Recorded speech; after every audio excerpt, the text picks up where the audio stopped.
Adiala jail میں NAB القادر trust case اور NAB توشہ خانہ کیس، ان دونوں کیسز کی سماعت ہے۔ عمران خان صاحب کی حد تک نیب القادر ٹرسٹ کیس میں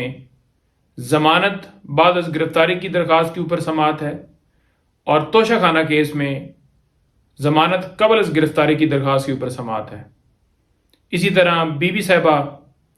ان کے اوپر یہ دو کیسز، ان میں ان کی حد تک دونوں کیسز میں ضمانت قبل از گرفتاری کی درخواستوں کے اوپر سماعت ہے۔ لاسٹ ہیئرنگ کے اوپر آپ کو پتہ ہے کہ بی بی صاحبہ کی حد تک انہوں نے کہا کہ ان کے وارنٹ گرفتاری نہیں ہے، اور اگر القادر ٹرسٹ کیس کی بات کی جائے خان صاحب کی حد تک تو ان کی گرفتاری آپ سب کو پتہ ہے کہ جس طرح غیر قانونی طریقے سے نیب نے غلط بیانی کر کے اس میں گرفتاری ڈالی ہے۔ پہلے آپ کو پتہ ہے کہ 9 مئی کو اسی طرح سے نیب نے اغوا کیا تھا، اور اس وقت بھی گرفتاری ڈالی گئی تھی، ریمانڈ بھی لیا گیا تھا، جو کہ سپریم کورٹ نے سارا پروسیس غیر قانونی ڈکلیئر کیا۔ تو آپ کو پتہ ہے کہ نیب نے جس طرح سے غلط بیانی جو ہے وہ کی ہے اس القادر ٹرسٹ کیس کے اندر، 2 سے 3 ڈیٹس اس بنیاد کے اوپر انہوں نے لی ہیں کہ جو نیب کا لا ہے اس کے مطابق 10 دن کا ٹائم جو ہے وہ ریکوائرڈ ہے اس درخواست کو دائر کرنے کے لیے، جو ہم نے ریویژن دائر کی تھی اس بنیاد کے اوپر کہ عمران خان صاحب کی دونوں درخواستیں جو ہیں وہ بحال کی جائیں۔ انہوں نے دونوں درخواستیں اس بنیاد کے اوپر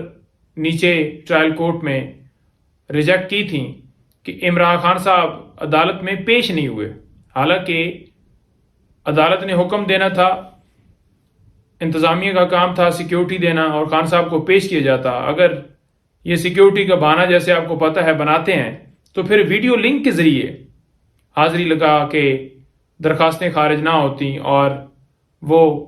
ڈیٹس اڈجرن ہوتی، جو بھی آگے طریقہ کار بنتا، لیکن ایسا نہیں کیا گیا۔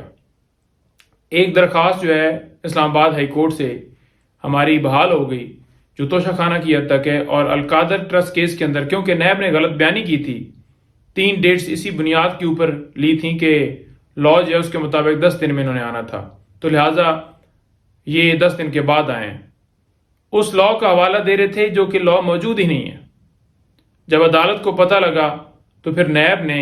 وہاں پر معذرت کی۔ اب ہم تو سوچ رہے تھے کہ ان کے خلاف کارروائی ہوگی جب فیصلہ آئے گا، لیکن ان کے خلاف کیا کارروائی ہونی تھی، بلکہ ہماری درخواست تھی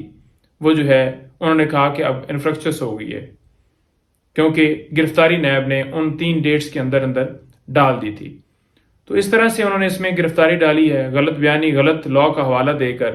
اور اسی طرح سے یہ سارا کیس چلا رہے ہیں۔ آپ کو پتہ ہے گھنٹوں انہوں نے تفتیشیں جاری رکھیں، باہر ایک ہائپ کریٹ کی گئی کہ 11 گھنٹوں سے نیب کی ٹیم جو ہے وہاں پر موجود، ایک ٹیم کے بعد دوسری ٹیم آ رہی، اور جب خان سے پوچھا تو انہوں نے کہا کہ 10-15 منٹ 20 منٹ جو ہے وہ کویسچن کرتے تھے اور بس بیٹھ جاتے تھے، اور بس پھر بریک اور یوں گپے شپے لگاتے تھے۔ تو یہ شو کروا رہے تھے کہ بہت زیادہ یہ اس کے اندر معاملہ جو ہے نا وہ نکل آیا ہے، اور بڑے سوالات، اور عمران خان صاحب سوالوں کے جواب نہیں دے رہے۔ اسی لیے خان صاحب نے کہا کہ یہ باہر غلط رپورٹنگ ہو رہی ہے، غلط خبر چل رہی ہے، تو یہ میڈیا کی ایکسیس اس لیے ضروری ہے تاکہ قوم کو اصل حقائق پتہ چلیں کہ پراپرٹی جو ہے وہ جو کہتے ہیں کہ عمران خان کے نام پر لگ گئی، جی بھائی وہ ٹرسٹ ہے،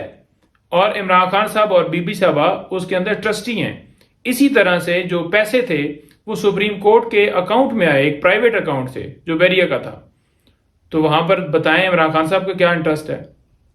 تو اس طرح کے انہوں نے کیسز بنائے ہوئے ہیں، اور اگر دیکھا جائے تو توشہ خانہ والا کیس، تو اس کو اگر دیکھیں تو ایک کیس جناب نیب کے اندر یہ چل رہا ہے، ایک کیس جس میں خان صاحب کو سزا ہو گئی تھی، یہی نیب توشہ خانہ کیس، اور تیسری ایک FIR بھی دی ہوئی ہے اس توشہ خانہ کیس کے ریلیٹڈ۔ تو بات یہ ہے کہ ہمیشہ ہمارا جو لا ہے وہ یہ کہتا ہے کہ اگر کوئی جرم ہوگا تو اس کی یہ کارروائی ہوگی۔